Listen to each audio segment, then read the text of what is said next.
مسجد میں داخل ہونے کے وقت میں کر لینا چاہیے تو اس کو اعتکاف کا ثواب بھی مل جاتا ہے۔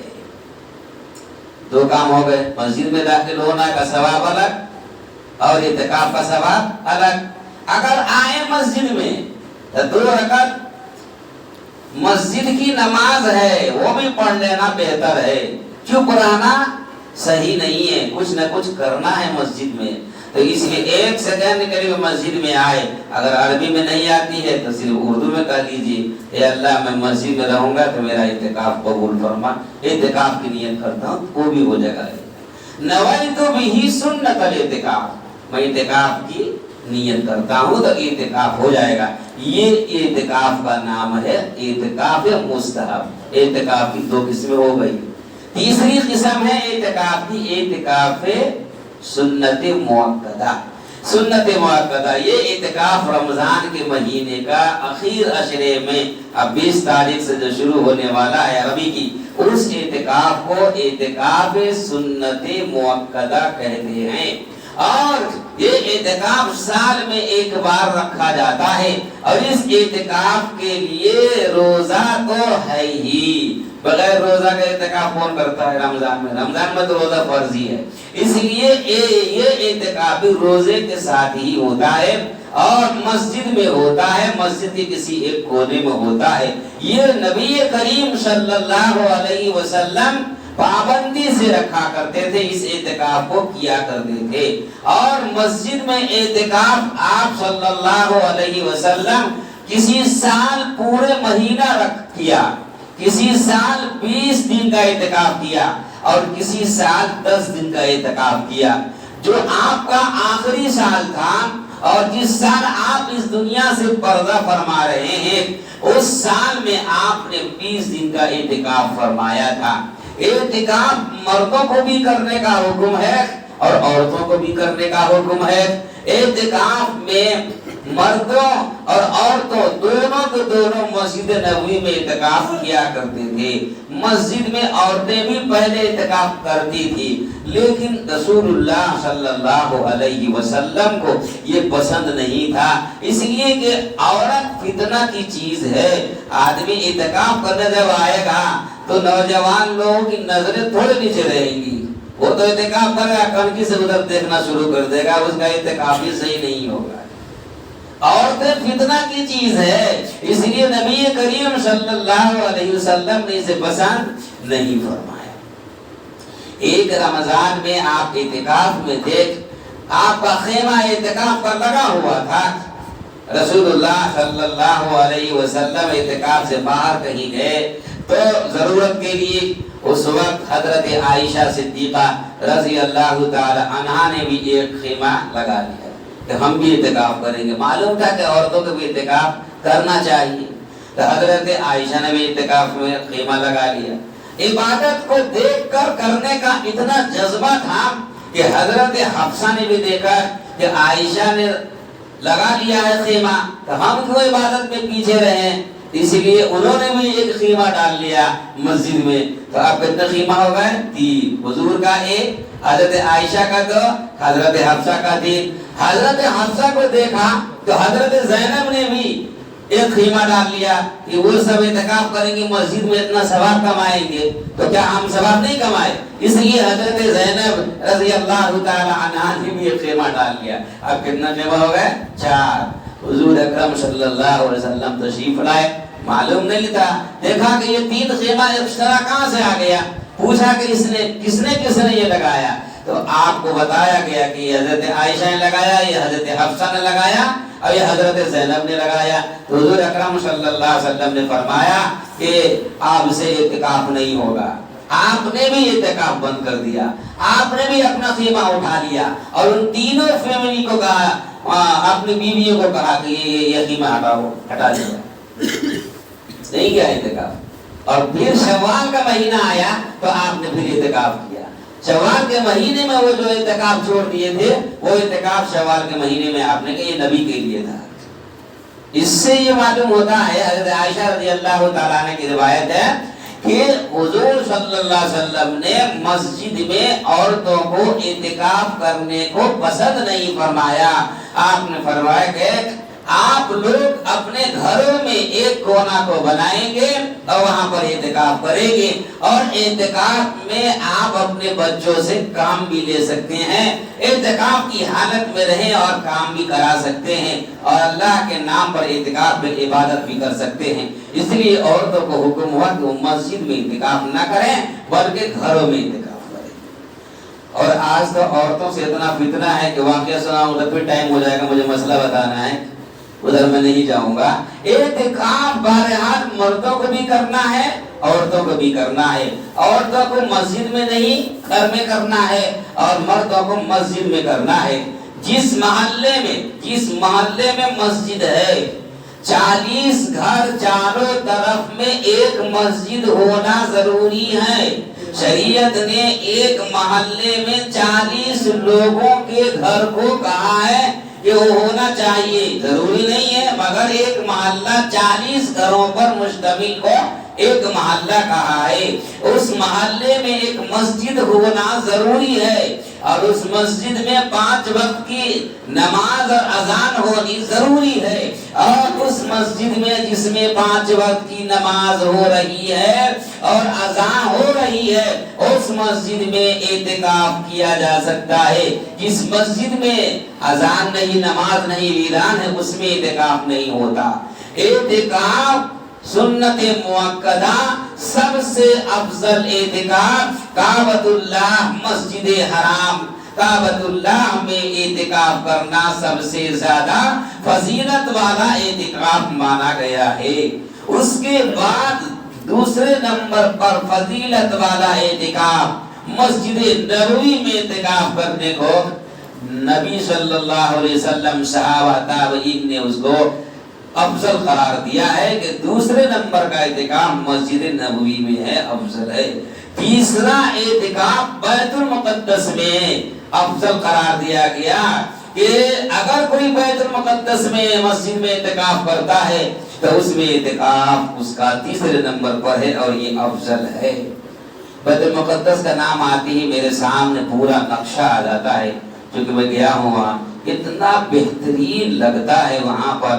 ایسی جگہ پر آگ جیسی صورتحال یہودیوں نے بنا دی ہے، اور فلسطینی لوگ اسی مسجد بیت المقدس کو آزاد کرانے کے لیے چھوٹے چھوٹے بچوں کو شہید کروانے میں اپنے آپ کو فخر سمجھ رہے ہیں۔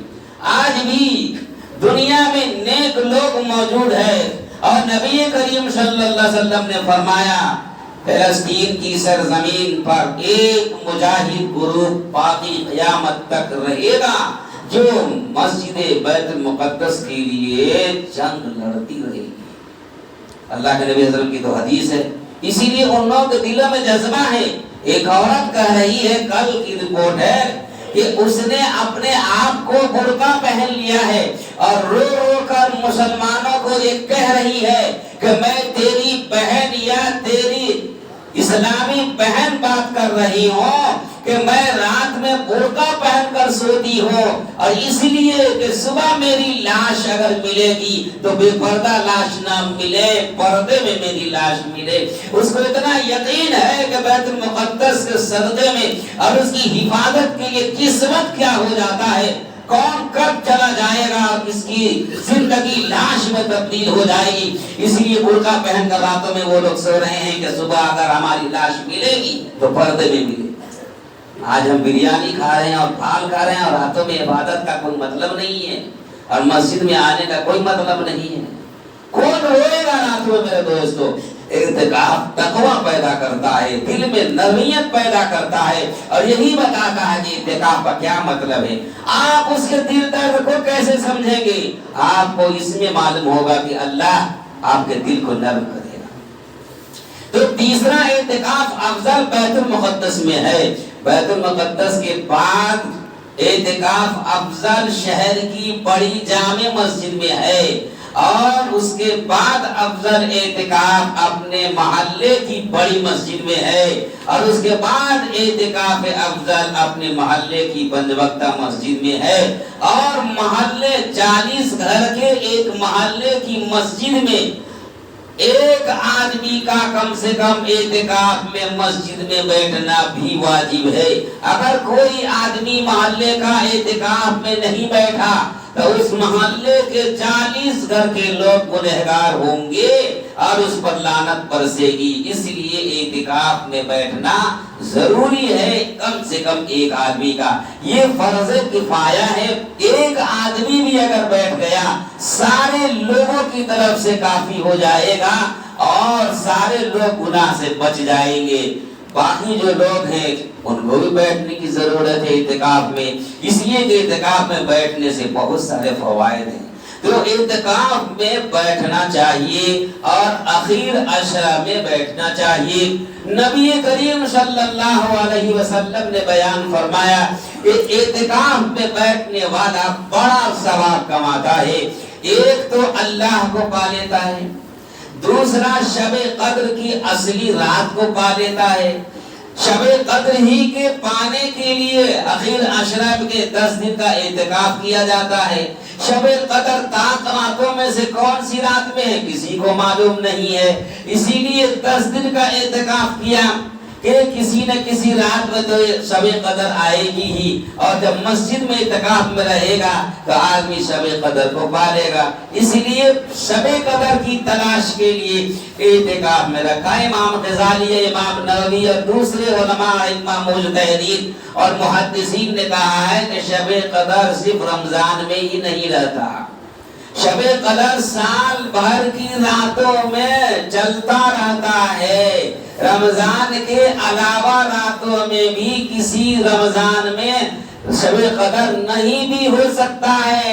12 مہینے میں سے کسی بھی رات میں رمضان کے علاوہ مہینوں میں شب قدر آتا رہتا ہے، یہ چکر لگاتا رہتا ہے۔ لیکن یہ چکر ایسا ہے کہ اکثر رمضان کے مہینے میں ہی وہ پڑتا ہے، تو اسی لیے حضور نے کبھی 20 دن کا، کبھی 1 مہینے کا، کبھی 10 دن کا۔ ایک حدیث مروی ہے حضرت عائشہ رضی اللہ تعالیٰ عنہا سے، حضور صلی اللہ علیہ وسلم نے فرمایا کہ اس رمضان میں ہم نے جو ہے اعتکاف کیا ہے تو رمضان میں اعتکاف کو پایا۔ جبرائیل امین نے کہا کہ یہ رمضان میں اعتکاف ہے، اور اکثر اعتکاف رمضان کی طاق راتوں میں سے کسی ایک رات میں ہوتا ہے اور اس رمضان میں ہوتا ہے، اکثر کا اعتبار ہوتا ہے۔ اسی لیے حضور صلی اللہ علیہ وسلم نے رمضان کے مہینے میں بڑی پابندی کے ساتھ اخیر عشرہ رمضان میں اعتکاف فرمایا کرتے تھے۔ کبھی کبھار ایسا ہوتا ہے کہ رمضان کے علاوہ راتوں میں کسی اور مہینے میں شب قدر آ جاتی ہے، اکثر طور پر شب قدر رمضان کے اخیر عشرے کی کسی نہ کسی طاق رات میں ہی آتا ہے۔ اور علماء جمہور ائمہ مجتہدین اور مفسرین اور محدثین نے کہا ہے کہ 5 طاق راتوں میں سے بھی زیادہ تر غالب گمان 27ویں شب کو ہے، اس لیے 27ویں شب کو لوگ زیادہ اہمیت دیتے ہیں، اور اخیر عشرہ میں اعتکاف اسی لیے کیا جاتا ہے تاکہ شب قدر کو پا لیا جائے۔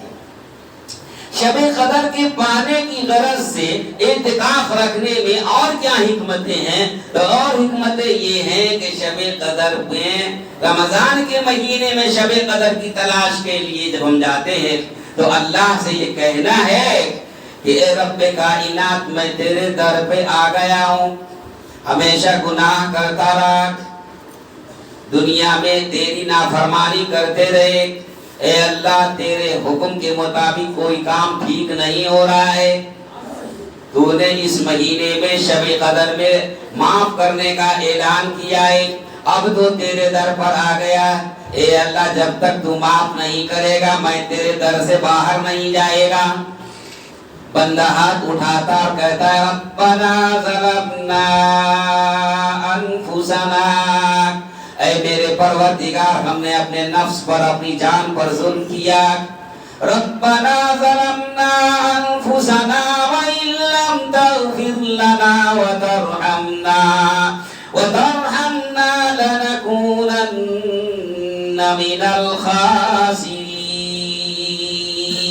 اے رب ہم نے اپنی جان پر ظلم کر لیا، اگر تو رحم نہیں کرے گا تو کوئی رحم کرنے والا ہمارے پاس نہیں ہوگا، تیرے علاوہ کوئی میری مغفرت نہیں کر سکتا ہے، اس لیے میں تیرے در پر پڑھتا ہوں، تو میری طرف متوجہ ہو جا۔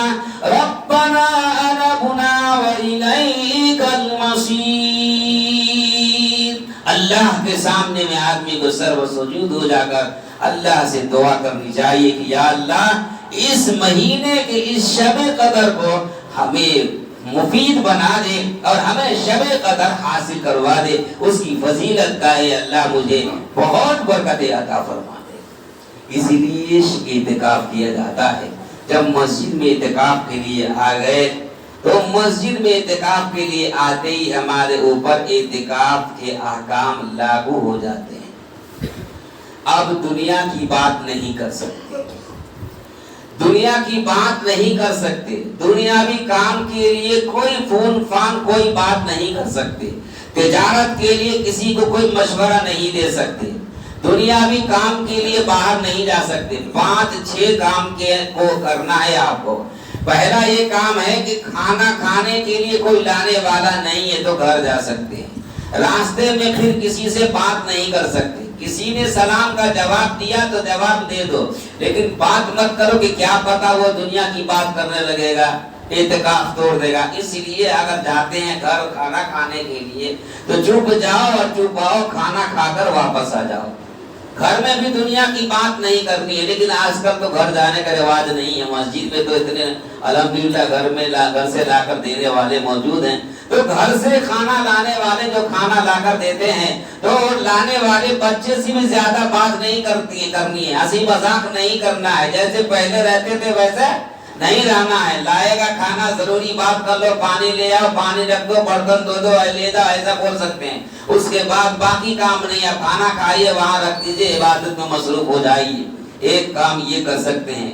دوسرا کام یہ ہے کہ تھوک پھینکنے کے لیے، بلغم پھینکنے کے لیے، وضو کرنے کے لیے یا پیشاب پخانہ کے لیے، طہارت حاصل کرنے کے لیے مسجد میں ہے تو جائیے، تو باہر میں ہے تو وہاں جا کر کے واپس آ جائیے۔ مسجد کے اپنے محلے میں اگر جنازے کی نماز ہو گئی ہے تو جنازے کی نماز کے اندر شرکت کرنے کے لیے علماء کے 2 گروپ ہیں۔ ایک گروپ کہتا ہے کہ جنازے کی نماز میں بھی شرکت نہیں کر سکتے، لیکن امام ابو حنیفہ رحمۃ اللہ علیہ کا مسئلہ ہے کہ جنازے کی نماز میں شریک ہو سکتے ہیں، لیکن بات کسی سے نہیں کر سکتے ہیں۔ وہاں نماز پڑھیے، اپنے کام کو گھر میں واپس مسجد میں واپس آ جائیے۔ اس کے علاوہ کام مسجد میں اگر آپ ہیں تو دینیات کا کام کر سکتے ہیں۔ کوئی حدیث کی کتاب اردو میں ہو یا کسی بھی زبان میں آپ اس کو پڑھ سکتے ہیں، کوئی دین کی کتاب ہے آپ اس کو پڑھ سکتے ہیں، قرآن مجید کی تلاوت کرنی ہے وہ کر سکتے ہیں، کرنی چاہیے۔ اسی لیے اعتکاف کی حالت کا ایک ترتیب، ایک روٹین بنا لینا چاہیے۔ جیسے ہی مسجد میں داخل ہو، خیمہ آپ نے لگا دیا تو آپ اس میں 24 گھنٹے کا اپنا ایک نظام متعین کر لیجئے، طے کر لیجئے۔ مسجد میں آتے ہی آپ کو اب 24 گھنٹے کو کئی حصوں میں تقسیم کر لینا ہے۔ ایک حصہ قرآن مجید کی تلاوت کے لیے تقسیم کر لیجئے۔ اگر آپ پڑھنا نہیں جانتے تو انگلی پھرانا جانتے ہیں، پورا قرآن مجید 10 دن میں انگلی پھرا کر دیکھ کر کے قرآن کو ختم کر دو، وہی ثواب ملے گا جو پڑھنے کا ثواب ملتا ہے۔ اگر کوئی حافظ قرآن ہے اس سے قرآن سنتے ہیں، نور علی نور، اچھی بات ہے۔ اگر اس سے آپ سننا چاہتے ہیں وہ قرآن پڑھے آپ سنیں، تو یہ ایک وقت مقرر کیجئے۔ دوسرا وقت مقرر کیجئے نوافل کے لیے، کہ آپ اس میں زیادہ سے زیادہ نوافل پڑھ سکیں اور تہجد پڑھ سکیں۔ 12 رکعت پوری تہجد پڑھیے، چونکہ آپ اللہ کی عبادت کے لیے آئے ہیں، 2 رکعت سے کیا فائدہ، 12 رکعت پوری تہجد کی نماز پڑھیے۔ اس کے علاوہ ہو سکے تو روز نہیں تو کم سے کم 10 دن میں 1 سے 2 بار صلاۃ التسبیح ضرور پڑھ لیجئے، کیونکہ یہ وہ نماز ہے جس کے بارے میں حضرت ابن عباس رضی اللہ تعالی عنہ نے ارشاد فرمایا، جان بوجھ کر کیا ہوا گناہ بھی صلاۃ التسبیح سے دھل جاتا ہے، مٹ جاتا ہے۔ اور یہ امت محمدیہ کو ہی یہ فضیلت دی گئی ہے کہ یہ پڑھنے میں بھاری تو ہے، لیکن اس کے پڑھنے والے کو اس کے بھاری پن اور ثقل کی وجہ سے اللہ اتنا راضی ہو جاتا ہے کہ جان بوجھ کر کیا ہوا گناہ بھی اللہ معاف کر دیتا. کیوں؟ اس لیے کہ اللہ کی طرف وہ متوجہ ہو گیا. مگر ایک شرط ہے کہ آپ اس گناہ کو دوبارہ نہیں کریں گے. ایسا نہیں ہے کہ گناہ کر کے آ جائیے اور پھر نماز پڑھ لیجیے، صلاۃ التسبیح کی چھٹی ہو گئی اور پھر وہی گناہ کیجیے. نہیں، ایک بار گناہ کیا جان بوجھ کر تو اس گناہ کو صلاۃ التسبیح مٹا دے گا، لیکن دوبارہ آپ کو گناہ نہیں کرنا ہے. اس لیے کہ یہ بار بار گناہ کرنا یہ تو مذاق ہو جائے گا. اس لیے صلاۃ التسبیح کی نماز ضرور پڑھنی چاہیے. اس کے علاوہ مسجد میں اعتکاف کی حالت میں خاموش رہنا مکروہ تنزیہی ہے. اعتکاف کی حالت میں خاموش نہیں رہنا چاہیے. اس لیے میری طرف سے ایک ترتیب ہے کہ عصر کی نماز، فجر کی نماز کے بعد فوراً اپنی جگہ بیٹھے رہیے، اٹھیے مت، اور آپ تسبیح فاطمہ 33 مرتبہ سبحان اللہ، 33 مرتبہ الحمدللہ، 34 مرتبہ اللہ اکبر، یہ تسبیح پڑھ لیجئے. اور اس کے بعد اشراق کا وقت جب تک نہیں ہوتا ہے تب تک 1200 مرتبہ قل هو اللہ احد پڑھیے، اول آخر درود شریف پڑھ کر. اس سے روزی میں برکت ہوتی ہے اور توحید اور اللہ کے وحدانیت کا دل میں روشنی پیدا ہوتی ہے. وہ پڑھنا کسی کتاب میں لکھا ہوا نہیں، یہ میرا ایک آپ کے لیے مشورہ ہے. یہ کریے. اور اس کے بعد اشراق کا وقت ہو گیا تو اشراق کی نماز پڑھیے. اشراق کی نماز پڑھنے کے بعد تھوڑی دیر سو جانا چاہیے. پھر چاشت کے وقت 9 بجے سے 10 بجے اٹھیے اور اس وقت وضو اور طہارت سے فارغ ہو کر قرآن مجید پہلے 2 رکعت نماز مسجد کی نام سے تحیۃ المسجد پڑھ لیجیے، تحیۃ الوضو پڑھ لیجیے، 4 رکعت نماز ہو گئے. اس کے بعد قرآن شریف لے کر بیٹھیے، پڑھیے یا سنیے یا انگلی پھرائیے، 1 گھنٹہ قرآن مجید پڑھیے. اور اس کے بعد پھر نفل نماز پڑھیے. اذان کا وقت ہوتا ہے، نماز ظہر ادا کیجیے، پوری نماز ظہر ادا کیجیے. ظہر کے بعد پھر قرآن شریف لے کر بیٹھ جائیے، قرآن مجید کی تلاوت کیجیے، پھر نفل پڑھیے یا تسبیح پڑھیے. اور اس کے بعد ایک وقت قرآن مجید کے علاوہ، نفل کے علاوہ، جیسے تبلیغی نصاب کی کتاب ہے یا حدیث کی کتاب ہے، وہ حدیث کی کتاب اردو میں بھی ہے، آپ جس زبان جانتے ہیں اور زبان میں وہ حدیث ہے. 40 حدیث یا تو یاد کر لو، چھوٹی چھوٹی 40 حدیث یاد کرنے کا موقع رہے گا. جس نے 40 حدیث یاد کر لیا اللہ تعالیٰ اس کو نبی کریم صلی اللہ علیہ وسلم اس کی سفارش فرمائیں گے. اس لیے چھوٹی چھوٹی 40 حدیث 4 حدیث کتاب ہے، کوشش کیجئے کہ وہ پڑھ کے یاد کر لیں. اور اس کے بعد عصر کی نماز پڑھیے. عصر کے بعد خیمہ میں رہنا ہے، خیمہ میں رہیے. تو مسجد میں ٹہلتے ہوئے وہی تسبیح فاطمہ پڑھنا ہے، 100 بار درود شریف پڑھنا ہے، 100 بار تیسرا کلمہ پڑھنا ہے. اور اس کے بعد 100 بار سبحان اللہ و بحمدہ سبحان اللہ العظیم پڑھنا ہے. یہی تسبیح فجر میں بھی پڑھ لیجئے. جو شخص سبحان اللہ و بحمدہ سبحان اللہ العظیم 100 بار پڑھے گا اس دن اس سے زیادہ نیکی والا کوئی آدمی نہیں ہو سکتا ہے. اس لیے یہ تسبیح پڑھنے کو ہے. حدیث کے اخیر میں جو علماء بن کے آتے ہیں تو آخری حدیث یہی پڑھتے ہیں، کلمتان خفیفتان علی اللسان ثقیلتان فی المیزان سبحان اللہ و بحمدہ سبحان اللہ العظیم. یہ بہت بڑی تسبیح ہے، اس کو پڑھنا چاہیے. کم سے کم 1000 بار پڑھیے. اس کے بعد 1000 بار لا الہ الا اللہ محمد رسول اللہ کلمہ پڑھیے. چوتھا کلمہ 3 بار پڑھیے. کلمہ طیب کو پڑھنے کی ترتیب یہ ہے کہ لا الہ الا اللہ بار بار پڑھتے رہیے اور بیچ بیچ میں کہیں پر محمد رسول اللہ بھی پڑھ لیجئے. اس لیے کہ لا الہ الا اللہ کو سب جانتے ہیں، محمد رسول اللہ کو کوئی مانتا نہیں ہے مسلمان کے علاوہ. اس لیے محمد رسول اللہ بھی پڑھنا ہے. فجر بار اور مغرب کے بعد اللہم اجرنی من النار 7 بار پڑھ لیجئے. جہنم سے نجات ملتی ہے اور جنت کی طلب کیجئے، جہنم سے پناہ مانگیے، کلمہ طیبہ کی کثرت کیجئے. اور اس کے بعد درود شریف کی کثرت کیجئے، قرآن مجید کی تلاوت کیجئے. مغرب کے وقت افطار کیجئے اور اس وقت جو دعائیں ہیں وہ کیجئے. افطار کرنے کے بعد آدھا 15 منٹ کے بعد کھانا کھانا ہے، کھا لیجئے. نہیں تو عشاء کے بعد اگر معمول ہے تو کھائیے، بہتر مغرب کے بعد ہی کھا لینا ہے. اس کے بعد تھوڑی دیر آپ سو سکتے ہیں کیونکہ رات میں آپ کو جاگنا ہے. تھوڑی دیر سو جائیے اور عشاء کی نماز پھر